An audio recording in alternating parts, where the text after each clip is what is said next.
Bienvenue dans Prière inspirée. Aujourd'hui, nous allons prendre ensemble la Sainte Seine, la communion, plus tard dans cette émission, et je vous encourage à prendre ce qu'il faut pour partager le repas du Seigneur ensemble. On croit que dans ce repas du Seigneur, il y a vraiment une grande puissance, et quelle que soit la situation que vous traversez, je crois que Dieu peut, à travers cette image qu'il nous a donnée, c'est plus qu'une image, c'est plus qu'un symbole, mais c'est vraiment une puissance pour nous qui sommes sauvés. Rappelez-vous ce que l'apôtre a dit, il a dit la croix c'est une folie pour ceux qui périssent, mais c'est une puissance pour nous qui sommes sauvés. Et ce qu'on appelle la Sainte Seine ou la communion, c'est pour aujourd'hui le monde, c'est une véritable folie, les gens rigolent de ça, les gens ne comprennent pas. Il y a des millions de personnes qui d'ailleurs vont à l'église le dimanche, l'église traditionnelle, ils prennent le vin, ils prennent le corps, le pain, et ils ne réalisent pas la puissance qui est derrière cette instruction que le Seigneur Jésus nous a donnée, quand c'est fait dans la foi bien sûr, parce que quand c'est fait dans la religion, comme tout ce qu'on peut faire, on peut prier dans la religion, on peut méditer dans la religion, tout ça, ça n'apporte rien. Mais quand c'est fait dans la foi, c'est vraiment puissant et c'est vraiment glorieux. On est en train de parler de garder courage pendant cette semaine. Et avant cela, je voulais vous partager en fait des questions qu'un jeune homme nous a posées. Et si vous avez des questions parfois par rapport au sujet qu'on partage, si vous voulez aller plus loin, en dehors de toutes les émissions disponibles sur EMCI TV, des émissions disponibles aussi sur enseigne-moi.com. Vous pouvez aussi nous poser vos questions par rapport au sujet qu'on aborde. Il y a des gens qui ont des sujets par rapport, par exemple, aux jeunes, des gens qui ont des sujets par rapport peut-être même à la série dont on parle en ce moment. Voilà, il écrit « Je tiens à remercier Jérémie pour l'émission Prière inspirée sur le thème « 2 semaines de prière en langue dans la dimension de l'esprit ». Car cela m'a réellement ouvert une nouvelle dimension spirituelle et j'en avais vraiment besoin. Depuis que j'ai découvert récemment que je suis baptisé du Saint-Esprit depuis longtemps, et dire que je le désirais depuis longtemps alors que c'était déjà en moi, je ne m'en passe pas, je passe le plus clair de mon temps de prière à prier en esprit, et que cela continue jusqu'au bout. Audrey Mac dit dans une de ses vidéos que l'on peut prier en langue tout en faisant autre chose, comme la vaisselle, conduire, penser à autre chose. Prier en langue tout en utilisant notre intelligence pour faire autre chose, mais tu as dit qu'il faut se concentrer quand on prie en esprit. Effectivement, on avait partagé le fait qu'il fallait se concentrer dans la prière en esprit. Alors il pose des questions, est-ce que le fait de prier en langue tout en faisant autre chose a un réel impact, une réelle portée spirituelle? Est-ce que cela produit des changements dans le monde spirituel? Est-ce aussi efficace que le fait de se concentrer? Est-ce que cela produit réellement du fruit? Je pose ces questions car j'aime parler en langue tout le temps. J'en ressens vraiment le besoin en ce moment et je me pose la question de l'efficacité de la prière en esprit tout en faisant des activités en même temps. La prière en langue est efficace. Elle est efficace et comme toute prière, elle doit se faire dans la foi. Et j'ai déjà répondu en partie à Fabien. Oui, nous pouvons prier en tout temps. Et déjà, je l'ai partagé. Je prie régulièrement. En fait, tous les jours, je prie en langue. Je peux le faire dans ma voiture, je peux le faire dans mon lit, je peux le faire en me douchant, je peux le faire en me promenant, je peux le faire en faisant les courses, je peux le faire à mon bureau, je peux le faire à la maison. Bref, on peut prier en langue tout le temps et en tout moment. Mais j'ai parlé dans ces 2 semaines d'entrer dans la dimension de l'esprit et je crois que le fait que nous puissions prier en langue régulièrement, en fait, ça nous éveille à la dimension spirituelle, ça nous éveille aux choses spirituelles. C'est comme si vous voulez démarrer une voiture diesel qui n'a pas conduit depuis de nombreux mois. Vous allez voir que parfois, elle va avoir du mal à démarrer parce que la batterie n'aura pas été utilisée pendant un certain nombre de mois. Et c'est ce qui arrive parfois aussi en hiver pour diverses raisons. Et c'est quand quelqu'un n'a pas été rechargé et qui veut entrer dans des profondeurs spirituelles, c'est difficile. C'est pour ça que nous prions en langue tous les jours. Quand nous prions en langue, nous faisons tout ce que nous avons déjà partagé. On dit des mystères sur nous-mêmes, on se recharge, on s'édifie, etc. On dit des choses à l'avance. C'est vraiment comme une trompette prophétique qui annonce des choses aussi à l'avance. On prie pour les gens qu'on ne connaît pas et d'autres qu'on connaît. Bref, il y a tellement de sujets et de bénédictions reliés à la prière en langue. Mais quand j'ai parlé de cette concentration, c'est parce que parfois on entre dans une prière beaucoup plus forte, beaucoup plus puissante. Et c'est ce qui est arrivé à Jésus dans le jardin de Gethsémani. Jésus priait tous les jours, mais ce jour-là, il s'est passé quelque chose de vraiment spécial lorsqu'il s'est mis à prier de cette façon-là, à se concentrer sur le sujet dont il avait besoin. Et ce sont ces sujets-là parfois qui nous poussent à prier d'une manière concentrée des choses où on sait on ne peut pas simplement prier comme ça en faisant notre vaisselle parce que ce genre de prière nous amène à plier le genou, à pleurer et c'est difficile de faire sa vaisselle en pleurant. Je me souviens un soir, j'étais tellement saisi par le Saint-Esprit était sur moi et j'étais là dans mon lit et je pleurais dans la présence de Dieu et j'ai réalisé que je ne m'étais pas lavé les dents. Alors j'étais à ma salle de bain et pendant que j'essayais de me laver les dents, je pleurais sous la présence de Dieu, tellement la présence de Dieu était là sur moi et c'est tellement glorieux. Alors c'est difficile de faire deux choses à la fois, c'est pour ça que c'est bon de prendre des temps dans la présence de Dieu. Tout ça pour conclure avec ces questions, c'est qu'on prie tout le temps, la Bible dit de prier en tout temps, mais par contre il y a des temps où nous devons nous concentrer pour prier d'une manière efficace. C'est important parce qu'en fait plusieurs personnes, parce qu'ils prient ici et là, ils prient sous leur douche, ils prient en allant aux toilettes, ils prient en mangeant, je ne sais pas, ils prient en faisant la vaisselle, c'est bien, c'est une bonne chose. Mais parfois, avec ces prières-là, c'est comme dans une relation avec quelqu'un, c'est bien, on peut se voir, on peut se saluer, mais c'est bien quand on est en tête à tête avec une personne. C'est tellement beaucoup plus fort. Par exemple, dans un moment où on est là et on ne fait rien que de se parler, de se regarder dans les yeux et on se parle et c'est tellement plus grand, tellement plus profond. Alors, je n'ai pas le temps forcément de parler beaucoup plus précisément sur la question, mais j'espère avoir répondu en tout cas. C'est bien de faire les deux. Et bien sûr, oui, notre prière apporte un changement dans le monde spirituel, même si je ne suis pas concentré sur cela. Et le Saint-Esprit, en fait, utilise ces prières-là pour nous parler. Et le fait de prier en langue tous les jours, même en faisant des choses très naturelles, ça nous sensibilise en mode spirituel et dans le monde spirituel. Et pour terminer, ça nous met en fait en veille. On est constamment en veille. Et c'est ça l'image avec laquelle je peux vous laisser. Aujourd'hui, on parle de garder courage et pendant cette semaine, Jésus a dit dans Jean 16 au chapitre 32 qu'il viendra un temps, une heure, et en fait elle est déjà venue, où chacun de ses disciples seront dispersés et il sera seul. Mais il dit, moi je ne serai pas seul. Non, vous me laisserez seul, mais je ne serai pas seul. Le Père sera avec moi. Et il dit, vous aurez à souffrir dans le monde et je vous dis cela pour que vous ayez la paix en moi. Mais prenez courage parce que moi, j'ai vaincu le monde. Et on a parlé de ces situations difficiles qu'on rencontre parfois. Des situations, quelles qu'elles soient, il y a tellement de situations difficiles dans ce monde. Et je voudrais vous parler de ce qui s'est passé dans Luc au chapitre 22. Lorsque Jésus a dit à Simon, attention Simon, fais attention, Satan vous a réclamé pour vous cribler comme le froment. Et il dit, j'ai prié pour toi pour que ta foi ne vienne pas à manquer. Et il y a des temps comme ça, le Seigneur sait ce par quoi nous allons passer. Il sait toutes choses et c'est pourquoi Dieu n'est jamais surpris de ce qui nous arrive. Et c'est pourquoi Jésus, lorsqu'il était dans la barque, dans la tempête, il n'a pas été surpris. Parce que Dieu n'est jamais surpris de ce qui nous arrive. C'est nous seulement qui sommes surpris. Mais Dieu n'est pas surpris parce qu'il est sur son trône et il connaît le moyen de sortir de cette épreuve. Mais il y a quelque chose d'intéressant ici. Il est écrit au verset 39 dans Luc 22, « Alors il sortit, se dirigea comme d'habitude vers le mont des Oliviers. » Jésus avait l'habitude d'aller sur le mont des Oliviers et il allait là prier. Des fois, on a l'habitude d'aller à l'église, on a l'habitude de prier, on a l'habitude de prier.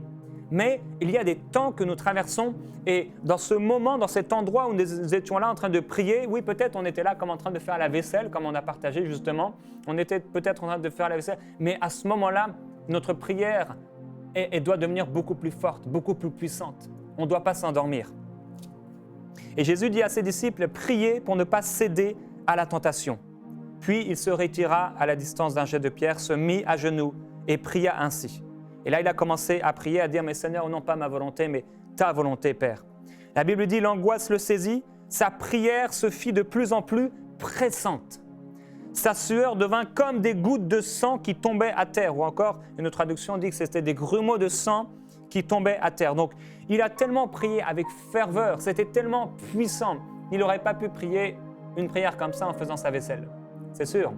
Mais par contre, Jésus avait prié en faisant sa vaisselle pendant des jours, et peut-être même sur le mont des Oliviers. Il avait prié d'une certaine manière, comme à son habitude, mais cette fois-ci, il avait besoin de prier beaucoup plus fortement parce que quelque chose arrivait et le Saint-Esprit lui avait dit que les douleurs, les souffrances, les tribulations, les persécutions dont Ésaïe avait parlé, dont les prophètes avaient parlé, arrivaient, étaient sur le point d'arriver et que c'était ce soir-là qu'il devait faire cette prière-là. Quand il retrouva ses disciples, il les trouva endormis tant ils étaient accablés de tristesse. Et c'est important de ne pas céder au découragement. Quand il y a une tristesse qui nous envahit à cause d'une épreuve, à cause d'une difficulté, on peut s'endormir de tristesse. Je me souviens quand le Saint-Esprit a commencé à mettre sa main sur moi et que je n'étais pas habitué à l'onction du Saint-Esprit. Quand il mettait sa main sur moi, donc il mettait un fardeau sur moi, je m'endormais en priant. Tout le temps, je m'endormais en prière, tellement c'était fort et c'était pesant. Il y a des fois, Dieu veut mettre sur nous des fardeaux. Des fardeaux. Jésus dit, son fardeau, il est doux, il est léger, bien sûr, mais spirituellement, c'est pesant. Spirituellement, c'est fort. Et il y a des fois des difficultés qui arrivent dans notre vie où on est accablé de tristesse. Et qu'est-ce qui se passe quand une personne est accablée de tristesse et s'endort? Elle est là et elle est dans le découragement. Elle s'endort petit à petit. Et Dieu ne nous appelle pas à des prières d'endormissement, mais Dieu nous appelle à être vigilants. Dieu nous appelle à être forts. Dieu nous appelle à garder courage. Et aujourd'hui, c'est ce dont on parle. Il faut garder courage. Et je veux te dire de la part de Dieu, garde courage parce que le Seigneur n'a pas dit son dernier mot. Il est toujours sur son trône, sa parole est toujours vivante et il a toujours la même puissance, la même capacité, le même nom, la même force, la même parole pour te sortir de toutes tes difficultés. Et j'ai une bonne nouvelle pour toi, ce n'est même plus tes difficultés, c'est le combat de Dieu et ce combat, il est déjà gagné. Lorsqu'il a été près de ses disciples, il a dit « Priez » pour la deuxième fois. Il leur a dit « Priez pour ne pas céder à la tentation ». Quelle est la tentation dans ce monde? La plus grande des tentations, c'est d'abandonner. La plus grande des tentations, c'est de reculer. La plus grande des tentations, c'est de se décourager. La plus grande des tentations, c'est de rester là dans la tristesse et de se dire « Bon, finalement, Dieu ne fait rien pour moi. Finalement, j'ai prié et rien ne se passe. » Et notre foi commence à devenir de plus en plus faible. On nous voit de moins en moins à l'église ou même si on reste fidèle à l'église, on n'élève plus la voix parce qu'on n'a plus de force, parce qu'on ne croit plus à la prière. Et on est de moins en moins fervent, on ne lit plus la Bible. On prie de moins en moins. Et on prie juste avant de se coucher ou en mangeant à table, « Seigneur, merci pour ce repas. » Et notre vie spirituelle se résume à « Seigneur, merci pour ce repas. » Et on abandonne notre foi. Et l'apôtre nous a dit « Mais n'abandonnez pas votre assurance. » Parce qu'à votre assurance est attachée une grande promesse. Aux promesses du Seigneur dans votre vie est attachée une grande récompense. N'abandonnez donc pas votre assurance à laquelle est attachée une grande rémunération, une grande récompense. Et c'est pourquoi vous devez garder courage, mes frères et sœurs, parce que le Seigneur va se lever, il va envoyer son ange, il va envoyer sa parole et le Seigneur va vous délivrer de toutes vos maladies, va vous délivrer de tous vos problèmes. Gardez courage, n'abandonnez pas, parce que le diable est un menteur. Il a dit, mais Dieu a-t-il réellement dit qu'il sera avec toi? Dieu a-t-il réellement dit qu'il ferait cette chose-là dans ta vie? On a parlé des prophéties hier et il peut vous dire, mais Dieu a-t-il réellement dit que... Comment Dieu pourrait faire ça avec toi? Tu es orgueilleux, pour qui te prends-tu? Pourquoi toi tu ferais cela? Et le diable est un menteur, mais Dieu, lorsqu'il parle, la chose arrive, il ordonne, elle exécute. Tout ce que Dieu dit arrive lorsque Dieu trouve un bon cœur en nous. Lorsqu'il trouve la foi, cette parole pénètre notre cœur et elle amène la manifestation. Alors nous devons garder courage. On doit être rempli de courage et ne pas céder au découragement. Pierre et les disciples n'étaient pas prêts, ils se sont endormis. Et quand cette horde est arrivée auprès d'eux, ils n'ont pas su quoi faire. Ils ont demandé à Jésus, mais est-ce qu'on doit prendre l'épée? Et finalement, Pierre n'a même pas attendu. La Bible dit immédiatement, il prit son épée et il arracha l'oreille droite du serviteur.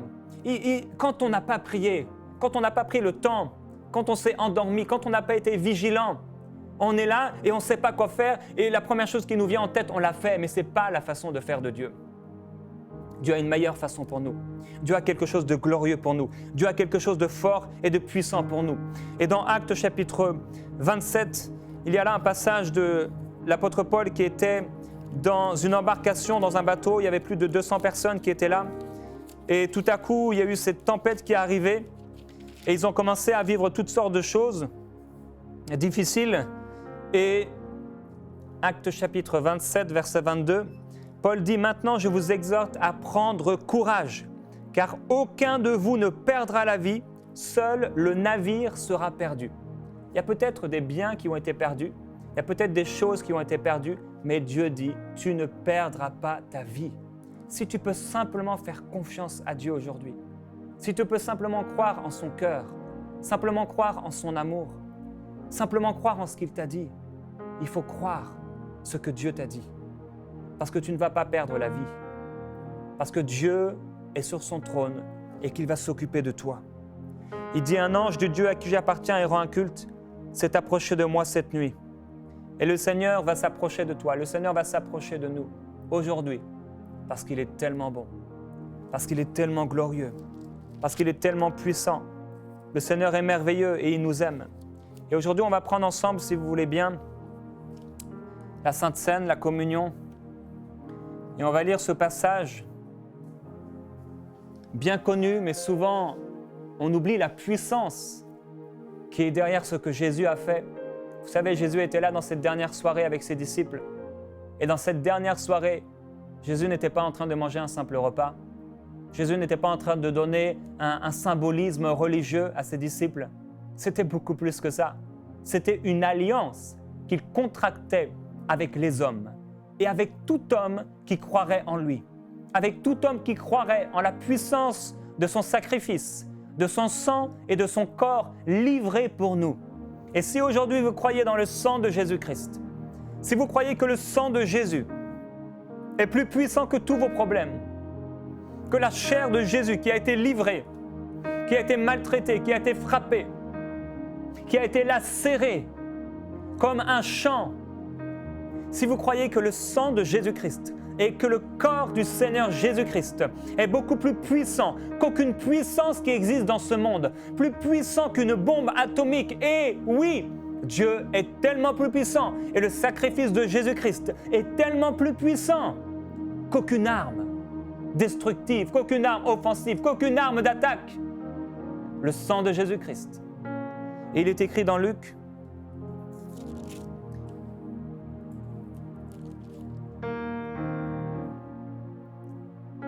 au chapitre 22 et au verset 14. Quand l'heure fut arrivée, Jésus se mit à table avec les apôtres et il dit, « J'ai vivement désiré célébrer cette Pâque avec vous avant de souffrir. En effet, je vous le déclare, je ne la mangerai plus jusqu'au jour où tout ce qu'elle signifie sera accompli dans le royaume de Dieu. » Puis il prit une coupe et prononça la prière de reconnaissance et dit, « Prenez cette coupe et partagez-la entre vous. Car je vous le déclare dorénavant, je ne boirai plus du fruit de la vigne jusqu'à ce que le royaume de Dieu soit établi. » Ensuite, il prit du pain, remercia Dieu, le partagea en morceaux qu'il leur donna en disant, « Ceci est mon corps qui est donné pour vous. Faites cela en souvenir de moi. » Certaines personnes se sont arrêtées là.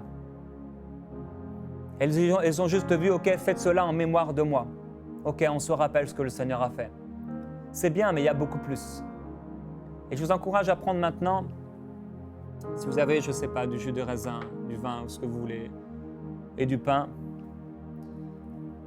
Jésus continue.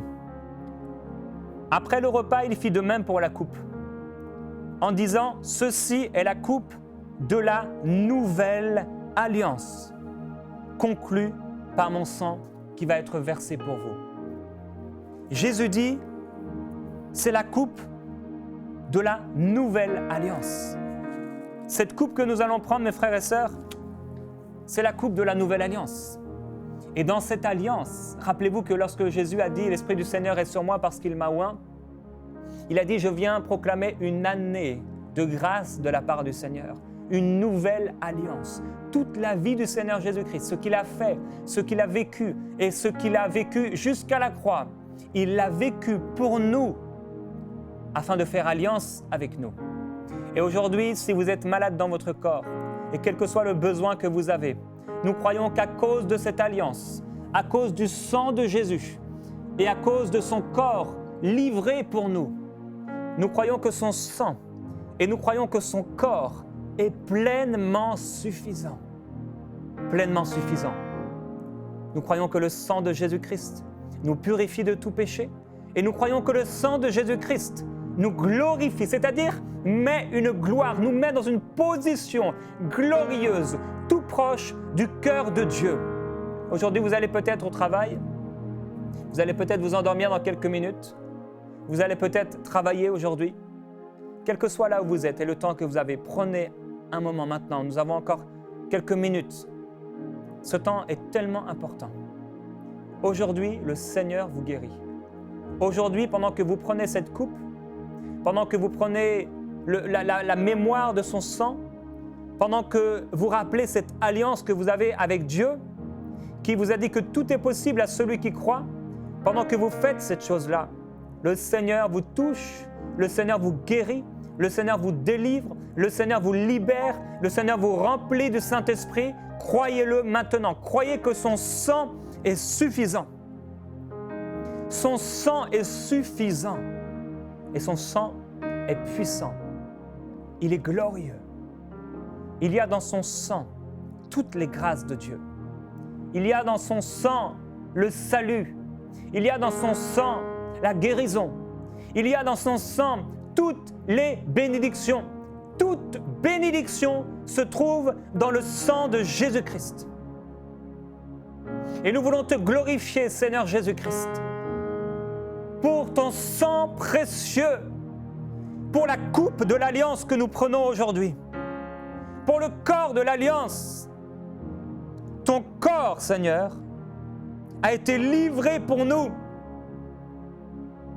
Ton sang a été versé pour nous.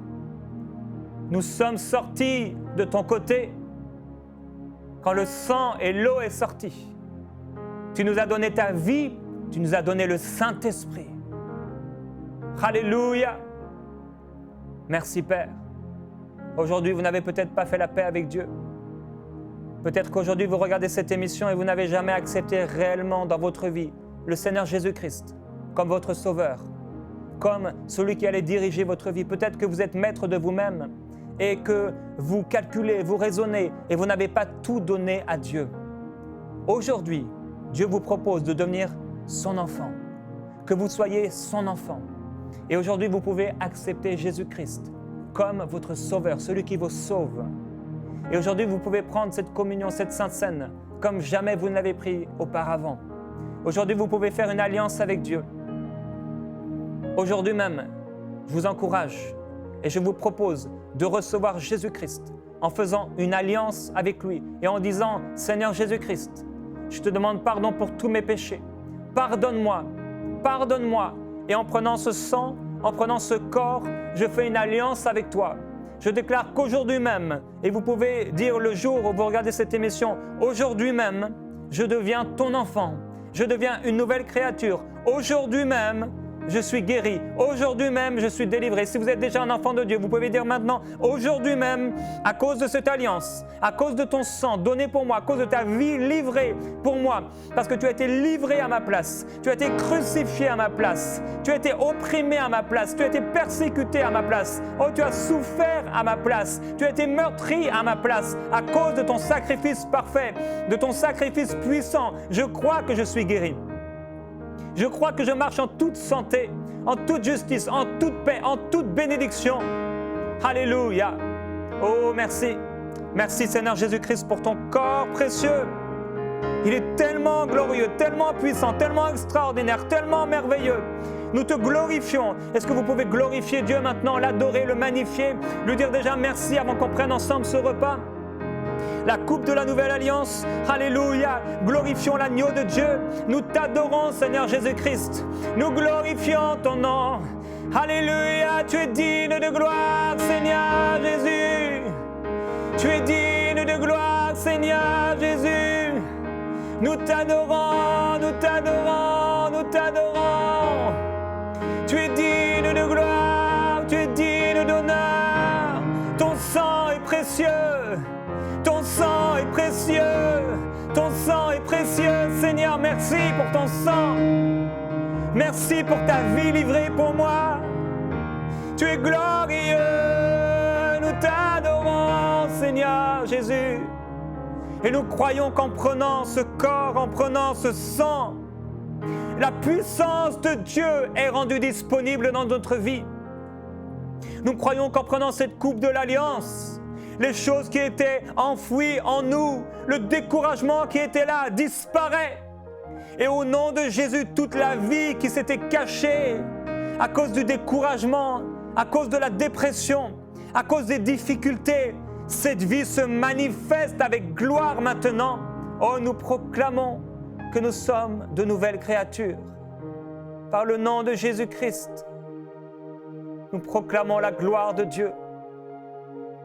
Alléluia. Merci pour le sang de Jésus. Oh, merci pour le sang de Jésus.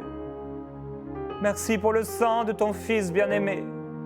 Tu ne l'as pas gardé pour toi, mais tu l'as donné pour nous. Et Seigneur Jésus, tu t'es donné pour nous, sans rien retenir. Et nous voulons, pendant que nous prenons cette coupe de l'Alliance, te dire, nous ne voulons rien retenir. Prends notre vie, prends toute notre vie. Alléluia, frères et sœurs, je vous encourage maintenant à prendre cette coupe. Et vous qui voulez recevoir Jésus-Christ dans votre vie et faire une alliance avec Dieu, et qui avez demandé au Seigneur Jésus-Christ de pardonner tous vos péchés, si vous avez fait cette chose avec foi, maintenant, prenons cette coupe ensemble. Alléluia, la coupe de l'alliance de Jésus-Christ, le sang qui a été versé pour nous. Alléluia.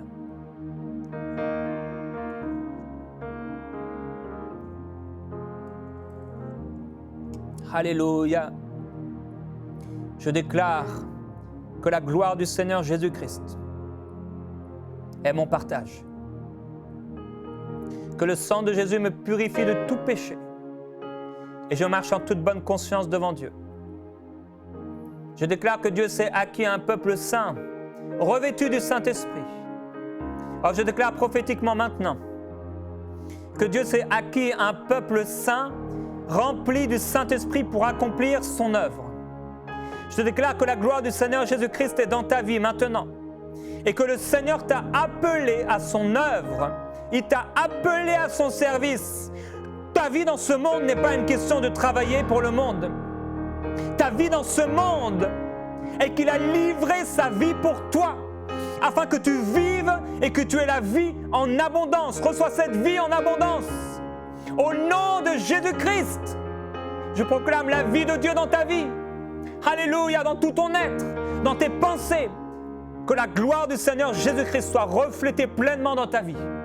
Frères et sœurs, nous pouvons prendre ce corps, ce pain qui représente le corps du Seigneur Jésus-Christ. Alléluia, prenons-le ensemble. Alléluia. Et croyons que ce corps nous rend forts et puissants dans ce monde. Ce corps nous rend puissants dans ce monde. Alléluia. Oh, merci pour ce corps livré pour nous. Je déclare que parce que j'ai pris cette coupe de l'Alliance, parce que j'ai pris ce pain vivant descendu du ciel, je suis une nouvelle créature. Je suis un enfant de Dieu. Je suis un ambassadeur de Dieu. Je marche dans une santé divine. Je marche dans une réussite complète, dans une bénédiction complète, au nom de Jésus-Christ. Je suis la tête, je ne serai jamais plus la queue. Je suis toujours en haut et je ne serai jamais en bas. Je suis béni par le Père, je suis béni par le Fils et je suis béni par le Saint-Esprit. Alléluia. Vous êtes bénis au nom de Jésus et nous nous retrouvons demain dans Prière inspirée. Nous allons parler de devenir puissant. Ton Dieu ordonne que tu sois puissant. Envoyez-nous vos sujets de prière à prière@enseigne-moi.com.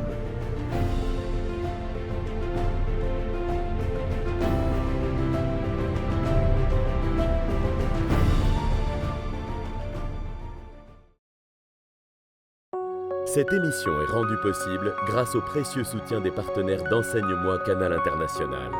Retrouvez tous nos programmes sur enseigne-moi.com.